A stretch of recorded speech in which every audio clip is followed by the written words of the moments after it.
ಅಲ್ಲ, ಒಂದು ನಿಮಿಷ, ಒಂದು ಕ್ವಶನ್ನು. ನಾಳೆ ನಿಮ್ಮ ಫೋನ್ ಹಾಳಾದರೆ ಅಥವಾ ನಿಮ್ಮ ಫ್ಯಾಮಿಲಿಯೊಳಗೆ ಯಾರಿಗಾದ್ರೂ ಮೆಡಿಕಲ್ ಎಮರ್ಜೆನ್ಸಿ ಬಂತು ಅಂದರೆ ನೀವೇನು ಮಾಡ್ತೀರಾ? ಯಾರ ಹತ್ರ ದುಡ್ಡು ಕೇಳ್ತೀರಾ? ಸೊ ಯಾರ್ಯಾರ ಹತ್ರನೂ ಯಾಕೆ ದುಡ್ಡು ಕೇಳ್ತೀರಾ? ನಿಮ್ಮ ಹತ್ರ ಎಮರ್ಜೆನ್ಸಿ ಫಂಡ್ ಇದ್ದರೆ ಸಾಕು. ಏನಪ್ಪ ಎಮರ್ಜೆನ್ಸಿ ಫಂಡ್ ಅಂದರೆ, ನಿಮ್ಮ ಜೀವನದಲ್ಲಿ ಯಾವುದೇ ಸಡನ್ ಸಿಚುವೇಶನ್ ಬಂತು, ಆ ಸಡನ್ ಸಿಚುವೇಶನಲ್ಲಿ ಭಾಳ ದುಡ್ಡು ಬೇಕಾಯ್ತು ಅಂದರೆ ಈ ಎಮರ್ಜೆನ್ಸಿ ಫಂಡನ್ನ ನೀವು ಯೂಸ್ ಮಾಡ್ಬೋದು.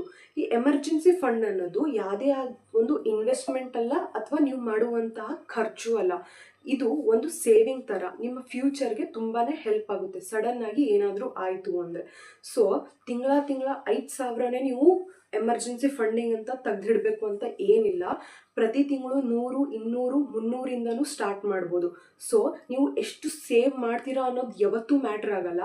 ಹೇಗೆ ಸ್ಮಾರ್ಟಾಗಿ ಮತ್ತು ಕನ್ಸಿಸ್ಟೆನ್ಸಿಯಾಗಿ ಸೇವ್ ಮಾಡ್ತೀರಾ ಅನ್ನೋದು ತುಂಬ ಮ್ಯಾಟ್ರ್ ಆಗುತ್ತೆ.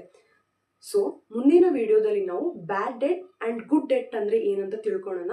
So stay tuned.